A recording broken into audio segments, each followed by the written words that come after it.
So Aquarius, this is going to be your love relationship reading.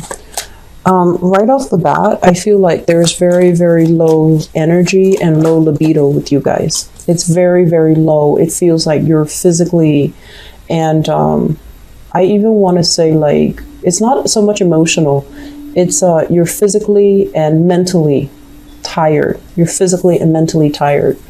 And so you just don't, really feel, if you're single, for example, you just don't really feel like getting dressed up, going out, wearing, high heels or wearing uncomfortable shoes if you're not female, and, dancing the night away. It's like you're tired. You'd rather spend your time in seclusion. And you'd rather, stay home and enjoy your space with like a book or, just doing like home entertainment. I feel like you're tired. And then I'm also feeling some of you, you have a relationship partner, but, you've been working a lot. So you might not have time to nurture the relationship or to even, get together often with your significant other. So I also see that coming in, but also that same energy before about interference when it comes to, your love relationship as well. That can be a little bit taxing. So let me talk about this. And I mentioned to the other signs, I'm trying to do the love reading in a little bit of a different style, mainly so that I can capture all the different narratives. So let's talk about this. We have here an earth sign. This is a Taurus, a Virgo, or a Capricorn, their sun, moon, or rising.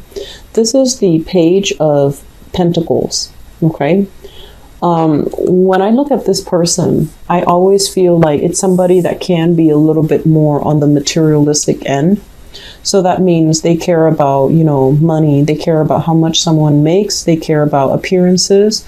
They care about reputation and career and things like that. It doesn't mean they're unethical, but I also feel like it's somebody that talks a lot about money, how much they have, how much they don't have. It's somebody who places a little bit too much emphasis on material things, security things. And I'm also feeling as well, their income, their spending always catches up with their income. So that means they can be making, 200,000 a year in whatever unit of currency that you're thinking of. They can be making like 200,000, which is a lot of money. And their lifestyle, their spending always catches up with them. So they're under the premise that, I'm never making enough money. And when you have conversations with them, it seems very, shallow. It seems like there isn't any depth to it, and it can seem a little bit superficial, okay? And I feel like there is a big sense of misunderstanding between you and this person. You might feel like, oh, they're so materially, bound to, they're so materially focused. How can I have a relationship with this person? How can I even have, how can I have more soulful connection with this person? Because there's so much on the surface and I want something a little bit deeper. I want something a little bit more philosophical. So you have to also understand where you're coming from versus where they're coming from. They might have been in a place where, they've hit rock bottom financially. And so that's why they're so materially focused. And that's why they're also bringing that into their relationship. Whereas from your end, you're very, very innovative. You're ingenious when it comes to finding alternative ways of making money. You might also you might have also grown up in an environment where there was a lot of prosperity, a lot of wealth, and you never had to worry about financial resources the way this person does. And so if you're kind of faulting them for these things, you want to be a little bit careful, okay? Not everyone has the skills, the way that you do to kind of like cut ties and start over, or, hit rock bottom financially and then bounce right back. So I do feel that, some people are just innately, they're like this, but I feel like you're with somebody that you feel is a little bit too materialistic for your taste. And I also feel like there is very strong attraction as well. I'm sensing it's somebody who's very exotic. Usually when this Nine of Pentacles comes up, it's usually somebody who is of darker complexion. And it's somebody who is just, very, very worldly, very exotic. They dress really well. They look really stunning. They always look very clean and made up. And, they just dress really well. And so it could be some of you are with this person because you like the way that the two of you are seen together. You like as well the way that they look, or the way that they look when you're with them, or the way that other people look at you when you're with them. But altogether, this is, I'm sensing as well, it's a relationship that doesn't have a lot of substance. And I feel this is somebody that is new, emerging in your life. This is not somebody that, you've been dating for a long time. I do see a lot of independence between you and this person, where they're giving you the space to roam and to do things, and you like that. But on an innate level, there isn't enough emotional investment to really tie the two people together, okay? So that's an earth sign. So this is workplace romance. This is people admiring your skills, admiring your business acumen, and they're also admiring how hard you work, okay? The Three of Pentacles is usually finance related.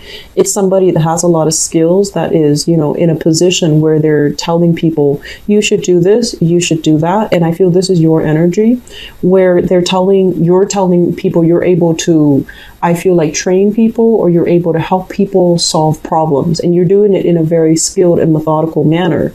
And as a result of it, somebody in your work environment is really admiring you.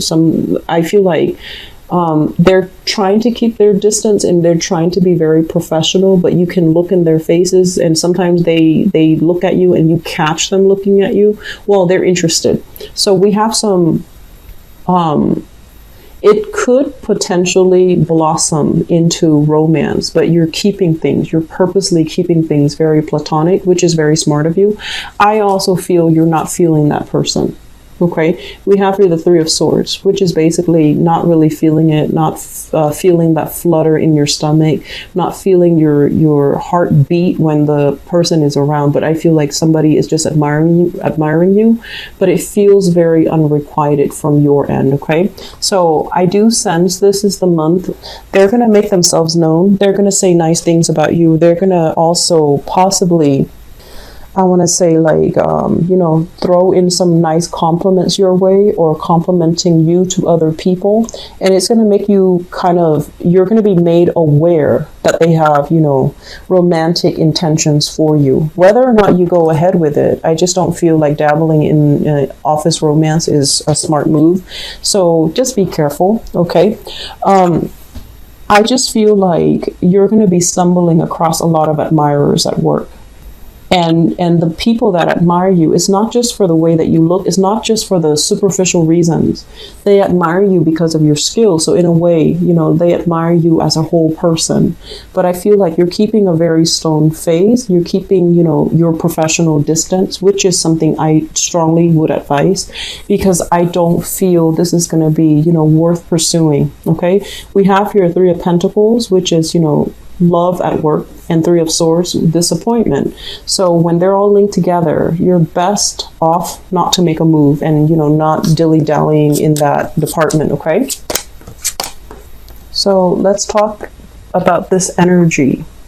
Okay, so we have here, let me talk about this one first, because it's been showing up many months for you guys. This is a water sign, Page of Cups, and this is somebody that is, I mentioned, like usually attention seeking. Somebody that thrives on love and admiration from another person. They need it in order to feel good about themselves. They need it to feel safe and secure about where they stand with you. So they need a little bit more affirmation, a little bit more attention. Not that they're emotionally needy. I don't feel that they are like that. But when they love somebody, they love with their whole heart.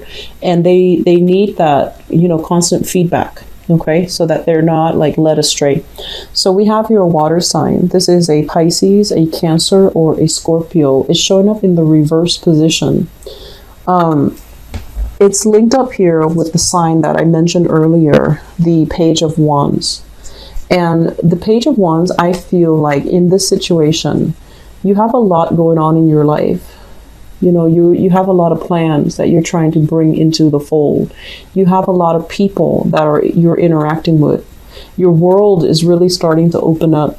And I also feel like you're at a point where being single is really not going to hurt you at all. You actually welcome the freedom to come and go as you please. You welcome the chance to be on your own and not have to make decisions based on another person. Okay? So I feel like some of you are reassessing. If you are in a relationship here with a water sign, or if you are in a relationship here with a fire sign, so Sagittarius, Aries, Leo, and this is Scorpio, Pisces, Cancer, in the reverse position, a lot of you are reassessing your bond here with this water sign. You're trying to think, like, practically, is this going to work? And you're trying to think as well, are they as willing to build with me as I am with them? And you're also trying to think, like, is this something... Is there more to it, or is this it? If I nurture it and you know, really invest my time, my energy in this relationship, is the other person on board as well? Is the other person going to be as committed? And is the other person going to, you know, are they sincere? Is there are their feelings actually real? So I do see a lot of reassessment that's happening here. And I'm also sensing as well, there's both of these are pages, and pages are very, very young energy. And earlier you had a page of pentacles as well. So if we were to look at this, it's almost like you're purposely dating people who are not ready for relationships. That's what it feels like to me. Mainly because it's lighthearted, it's non-committal, it can be very fun. And I'm also sensing many of you are shifting partners, you know, going on a date Monday with this person, Tuesday with another person, Wednesday with another person. And then you have a lot of admirers in your work environment. So you're trying to just, you know, be single, have your cake and eat it too. And that's fine. But at one point, you know, you're going to be feeling quite empty. So if you are right now dating and you're just going through, you know, the motion, just dating people and trying to figure out what sticks, I do feel this fire sign can be very good. This is Sagittarius, Aries, or Leo. If you're just dating, mindlessly dating, and you're just like, I wonder what works, this is a good energy. It's a very compatible energy with you. And I also feel this person, they're still growing into themselves. And then this earth sign, if you're newly dating, I'm sensing that they might be a little bit too, like, the conversation will not be very deep. It's not going to be deep the way that you want. And I don't really see that emotional connection. The water sign, emotional connection for sure, but they might be, they require a lot more maintenance, and they require more heartfelt conversation that will make you really uncomfortable. So the fire sign looks good for those who are, you know, meeting new people and dating. Okay. So let me see what's showing up here as your advice for this month, Aquarius. Okay, so your advice, Aquarius. What I'm feeling here is this. Let's talk about this. This is letting go of things that are weighing us down, letting go of things that we're clinging on to out of security, but it's not really serving a higher purpose. It's not entirely, I want to say, long-term building. So if you're just dating a lot of people and you're just going through the motions, right? And you're just like, I don't really want to build a relationship, but I want to have it all. And the people around you are serious about you. You're going to end up, you know, breaking some hearts. So it's important for you to, you know, let people go if you don't have serious intentions. And I mentioned this as well. I believe with the Capricorn people, the energy it's blurred together. And so my advice here as well is, if you're dealing with somebody that is, you know, a lot more emotionally needy than you would like, it's not a good combination. And then it will inadvertently trigger a lot of jealousies, a lot of hostilities, and a lot of like, oh, you don't need me or you don't want me. So it can create a lot of friction in the relationship. So aim for relationships that are a little bit more harmonious, a little bit more lighthearted, so that you don't end up, you know, repeating cycles. Because I mentioned before, when you love, you're capable of loving very, very, very deeply. But I also feel like, you know, everyone's your friend. So you feel like if I were to stop dating this person, I'm not going to be their friends anymore, and that would suck. So then you try to cling on to that relationship, and it's not really going to be good. Okay, so if you are dabbling with multiple partners, you really want to reassess, which one is viable. If none of them are viable, that's fine. Let them all go so that you can figure out something else. And then I'm also feeling, if you're dealing with, somebody with control issues, if you're hanging on to a relationship that doesn't really have a future as well, either because of control issues, wanting to make things work, and, kind of like, I want to say rationalizing or lying to yourself that this is the one, that's also not going to serve its purpose. So, try to release some things, okay? Release baggage, release excess energy, because holding on to it is really going to affect you. It's really going to eat up your time. It's going to get you all distracted. And this is the month where you need to be very strong, and you need to try to do the right thing, and you need to kind of like channel messages from your higher self in order to do the right thing and the ethical thing, and to avoid all of this mindless bickering, wasting your energy, arguing with people that don't really have, conversations that lead nowhere, I want to say. So it's a very good idea overall to release baggage, okay? If there are, disputes and things like that in relationship, try to approach it from a spirit of understanding as well. I do see bickering coming in between you and a relationship partner.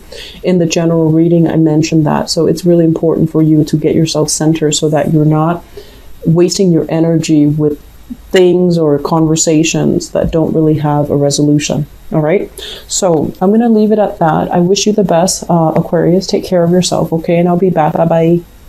Bye bye. Bye bye.